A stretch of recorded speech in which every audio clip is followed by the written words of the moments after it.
Hər vaxtınız xeyir olsun, hörmətli tamaşaçılar. Şərq TV-ni izləyirsiniz. Ölkədə və dünyada baş verən ən yeni xəbərlərlə qarşınızdayıq. Studiyada Aybəniz Səfərovadır. Ermənistan 2026-cı ilin mayında Avropa Siyasi Birliyinin samitini İrəvanda keçirməyi planlaşdırır. Azərbaycan Prezidenti İlham Əliyev isə keçiriləcək samitdə iştirak etmək niyyətində deyil. Kalibirazın yaydığı məlumata görə iki tərəfli münasibətlərin hazırki səviyyəsi İlham Əliyevin İrəvana səfərinə aktual addım kimi nəzərdən keçirməyə imkan vermir. Tərəflər arasında saziş imzalanmadan yüksək səviyyəli səfər prosesin tamamlanması ilə bağlı yanlış təəssürat yarada bilər. Hüquqi baza rəsmiləşdirilmədən və öhdəliklərin yerinə yetirilməsinə başlanılmadan bu cür addımların atılması hələ tezdir. Xatırladaq ki, Ermənistanın Xarici İşlər Naziri Ararat Mirzoyan oktyabrın 27-sində Prezident İlham Əliyevi İrəvanda keçiriləcək samitə dəvət etmişdi.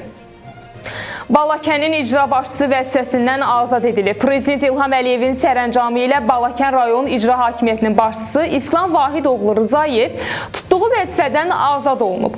Xatırladaq ki, bugün Dövlət Təhlükəsizlik Xidməti tərəfindən Balakən rayon icra hakimiyyətində əməliyyat keçirilib.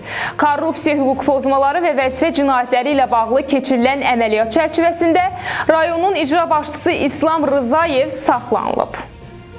Elm və Təhsil Naziri Emin Əmrullayev qiyabi təhsil sistemi ilə bağlı açıqlama verib. Nazirin sözlərinə görə hazırda qiyabi təhsil formasının tam ləğvi ilə bağlı hər hansı qərar yoxdur.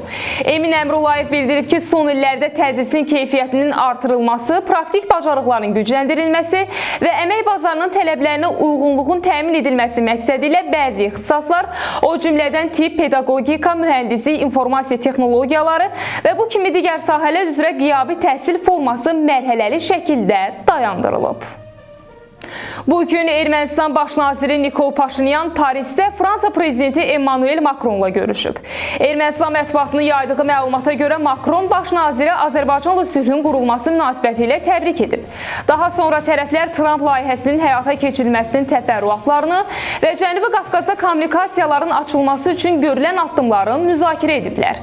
Onlar həmçinin iqtisadiyyat, infrastruktur, humanitar layihələr sahəsində Ermənistan və Fransa arasında iki tərəfli münasibətləri, eləcə də Ermənistan-Avropa İttifaqı əməkdaşlığının gələcək inkişafını müzakirə ediblər. Sabah ölkə ərazisində hava şəraiti yağmursuz keçəcək. Milli Hidrometeorologiya Xidmətindən verilən məlumata görə Bakıda və Abşeron yarımadasında hava şəraitinin dəyişkən buludlu olacağı, əsasən yağmursuz keçəcəyi gözlənilir. Havanın temperaturu gecə 10-14, gündüz 18-22 dərəcə isti olacaq. Rayonlarda isə hava şəraitinin əsasən yağmursuz keçəcəyi gözlənilir. Bəzi yerlərdə arabir duman olacaq, qərb küləyi əsəcək. Havanın temperaturu gecə 7-12, gündüz 18-22 dərəcə isti olacaq. Bugünə çatdıracaqlarımız bu qədər. Ən son xəbərləri Şərq TV-dən izləməyə davam edin. Diqqətiniz üçün minnətdarıq.